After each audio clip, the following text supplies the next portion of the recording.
Ayun, what's up mga boss? Ito yung ano natin, plate light holder or tail tidy.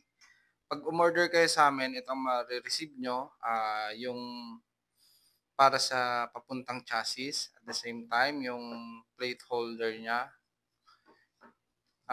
dalawang bolt na para dito sa may plate light niya. Tapos dalawang bolt for the signal light with washer. Ayan. Pareho yan may mga washer, boss, mga boss, and yung nut. Ayan. Yan yung ma-order nyo. Okay? Ayun mga boss, sa pag-install naman po, ganito mga bossing yung install niyan. Itong wire niya, ito yan. Since dalawa yung butas niya, ito yung purpose niya para dun sa wire. Okay? Yan. Lulusot mo lang yan.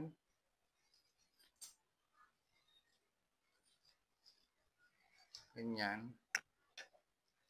Tapos itong washer mo, washer and nut. Ayan. Dito mo yan mga, dito yan boss, mga boss, ilulusot yan. Ganyan.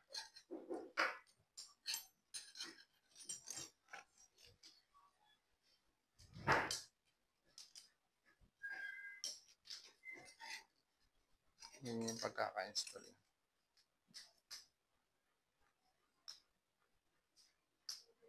So yung i-demo ko ngayon mga boss, yung ano lang, yung sa kabilang signal light lang. Same procedure lang naman yan, kabilaan. Mas maganda dito mga boss, ilagay nyo yung goma na stock nito, yung spacer, para hindi mag-moist yung inyong signal light.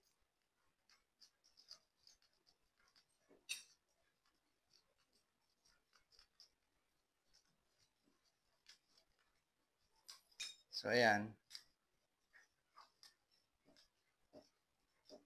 Okay.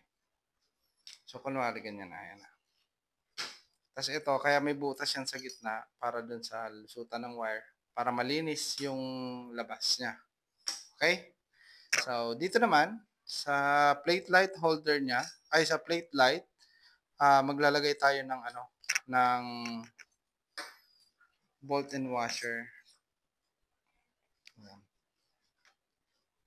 Ito yan. So, ganito yung pagkaka-install niya. Kaya may slotted part para dun sa wire. Yan. Tapos, ito mga boss, dito na yung nakakabit. Ganyan. Papunta dito sa kanyang isang bracket na papunta sa ano, sa plate number. Okay. Washer and then nut.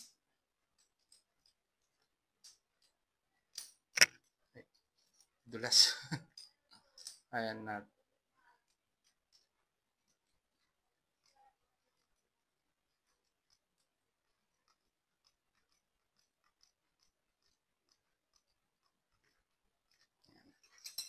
Ito naman, same procedure pa din.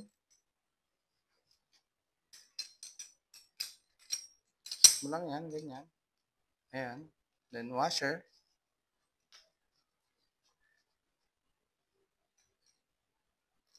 And then nut.